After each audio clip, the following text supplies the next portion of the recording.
M.M Out Here, over there, everywhere, all over the place, right here. Part 2 of a very gutsy, although sorrowful, debate with the Apostle Leroy Scantlebury, who is scheduled to arrive for any time. Here he comes. Yes, sir. Yes, sir. Apostle. Yes, sir. The last time we did a show about the school system, I received lots of comments, and I shall reiterate that the ministry paid no attention. Now even the Barbados Union of Teachers are paying attention. I mean, and they watch us, you know. They watch us. Don't think that we're not watched. They watch us. I told you last year, this cricket match, where between Baileys and Milton Lynch, where Baileys were caught cheating, using an illegal ball, and the team that suffered was Milton Lynch. They were the ones who got punished. The team that cheated was not punished. The team that cheated went on to win the competition. That is the sort of message that they're sending to these youngsters. Okay. And the youngsters knew they were cheating. But people like Andy Thornhill, writing in his column, which is called a thorny issue, he wrote that column, and I shall reiterate. Anyone reading that column who was au fait with the situation would have thought that that column was written by an idiot. Mark Fingal, the chairman of the NSC, the National Sports Council, he also made a speech on that. Anyone reading that column who was au fait with the situation would have thought that that column was meant to be read by idiots. Yes. Okay. That's the message that these guys are sending out to the youngsters of today. So everyone on that Bailey's team feels proud of what they did. And they were cheating. And they were not punished. But the ones who were cheated against were punished because they forfeited the game. And they swept it under the carpet. Okay. Swept it under the carpet. These things grow.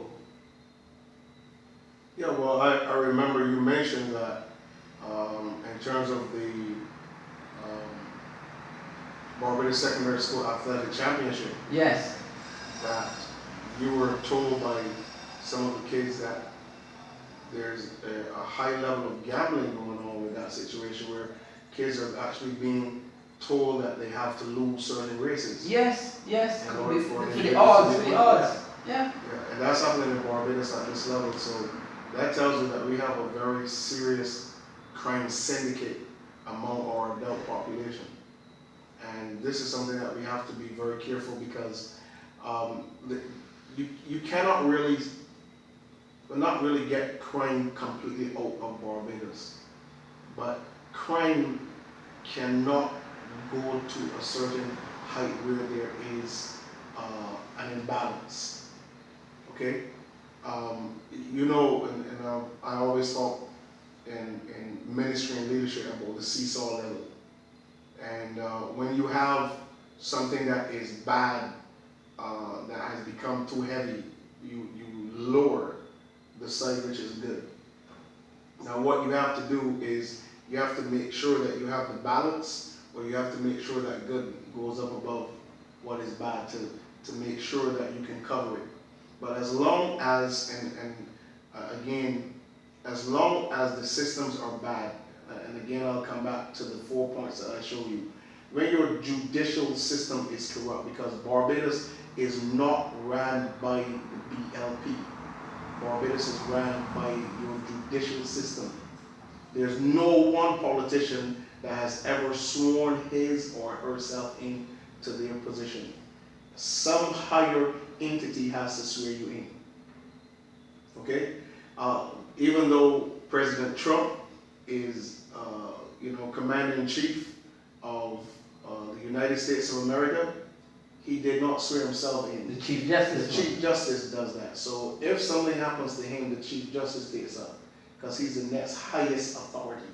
That's what we have to understand. And in Barbados, we have that system. So when your judicial system is corrupt, your politicians will become corrupt. When your politicians become corrupt, your business people will become corrupt. When your business people are corrupt, then the people under them will become corrupt, and then it will trickle down into your society. So it's like a domino effect. So it's a domino effect. So, I read my Bible, and in Psalms 82, when God begins to give judgment, he speaks to the judges, and he says the foundations, the principles on which rest justice and righteousness, those foundations of the earth are shaking because the judges refuse to judge fairly. Okay? So what we're seeing here is a domino effect. The problem, however, is that when something happens within certain levels of the community, there's a level of protection, even in the judicial system, that is unparalleled. When it hits someone on the lower echelon of society, it's either in the police station for the night, and from there to Her Majesty's prison at Dawes. But because of that situation, it affects more of the community. And the reason why it affects more of the community is because money is not within that sector of the community. There is a major poverty issue in Barbados. And because of that, people can, even at a primary school level, you can fix a match between two primary schools where boys should just be having fun while they're playing a game, but now you've made this thing so seriously that you're making money from it. I concur. I concur. The apostle always speaks the truth. That's beyond a shadow of a doubt. School children, the way they dress. Some time ago, Ronald Jones, who was Minister of Education, and I go on record to say that Ronald Jones has been the worst Minister of Education in the history of Barbadian politics. Ronald Jones. He said they should not have cell phones. Then he backed down. You don't give in when you say something. He should have resigned immediately. It's only in Barbados that these things happen. If you are leading England and you start a war against, as England did with Argentina, but Argentina started a war with England. President Guterres against Thatcher, and he lost. He had to resign immediately because he lost, and you started it. You said no cell phones, and then you back down. You should have resigned. That's a foolishness that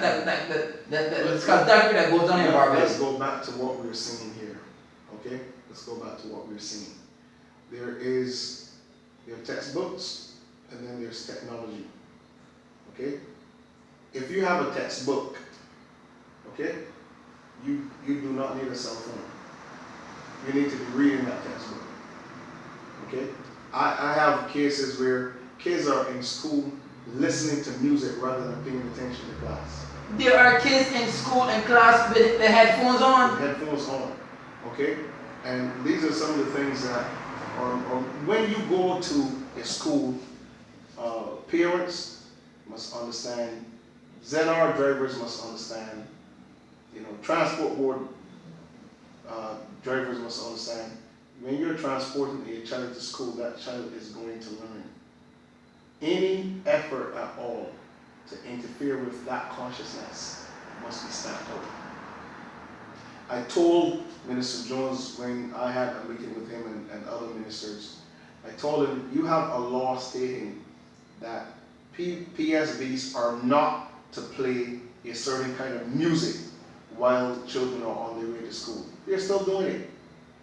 I said, a law that is not enforced is not a law. It's just words. I said, you put people at bus stops. You have folk at the MTW, you put them at bus stops. They don't have to wear their normal clothing. You put them at bus stops randomly to get on these vehicles to see if they're playing music. If they are, then you arrest them, you report them, you take the driver's license away, you take the conductor's license away for 3 months, and that vehicle is off the road for 3 months. Apostle, isn't that a bit harsh? No. See, if you, here's what I want you to understand. Consciousness has to be trained. Okay? The way how a child learns to say thank you and to say please is by the parent doing it and enforcing that the child says thank you when it receives something. So as long as you're not training, nobody is learning. No practice. No practice. I tell you this, I didn't know, where my house is a bus stop right in front of me. Sometimes the ZR stops and the music. The ZR is dead stop, you know, but it's moving on its own because of the children, and they're like, Generating, right? I see some of the girls that talk to boys, and yes, I've seen it because I'm right by the side of the door, you know, and they know every word of these songs, but they don't know 6 by 7 or what's the square root of 5 or what to spell energy. You know, listen, I'll tell you, when we were in primary school, one of the things that we had to do was to learn the capital of every country in the Caribbean. These are things that are. You also have to know who. Well, I wouldn't expect you to know this. Who the minister of this and minister of that? Because there's so many ministers that I wouldn't expect the students today to know who. And some of them are idiots. So I don't expect. I'll give you a break on that one. But the capital of every the world as well. The whole world. You know, you have to know which capital was Kingston and which capital was Kingstown. You know, all of these are things, and our kids don't know these basic things. See? And so I said earlier that there's a need to revamp our educational system in Barbados, and we have to have an educational system that does not mimic England and it does not mimic America. Well, not mimicking England, but they're mimicking United States of America. And they're mimicking United States. There's students who walk into school classes and school rooms and shoot people. That's gonna happen if you don't take stock. Won't be a knife the next time, be a gun. And there are guns. It's a matter of being used. So we have to make sure that there is a level of training, and I like what was said. I don't remember her name right now, but she was in the Sunday, she was making it abundantly clear that one of our big problems is that to get Barbados back right now to where it needs to be, there's going to be a need for a very, very high, very, very strong level of training and development that has to go right across the entirety of our community. As we come to the end, I'll say this very quickly. A guy sent me a clip. You know what we call a ZR here? In Jamaica they call it Jolly Joseph. Had the school children doing their stuff and thing, and this guy got on, right? I don't know whether the police or not, but he took the guy off, listen. And when he was finished with him and pushed him back in, not a song. Everything, that's the type of treatment that they need here. But anyhow, we're coming to the end of part 2 and the end of the show for this week. Thomas Jefferson. When the people fear the government, there is tyranny. But when the government fears the people, there is liberty and freedom. And with that, we've come to the end of yet another week. And I'm looking forward to your comments. M.M Out There, over there, everywhere, all over the place. In this case, right now, gone. Till next time, Apostle. Let's make that exit.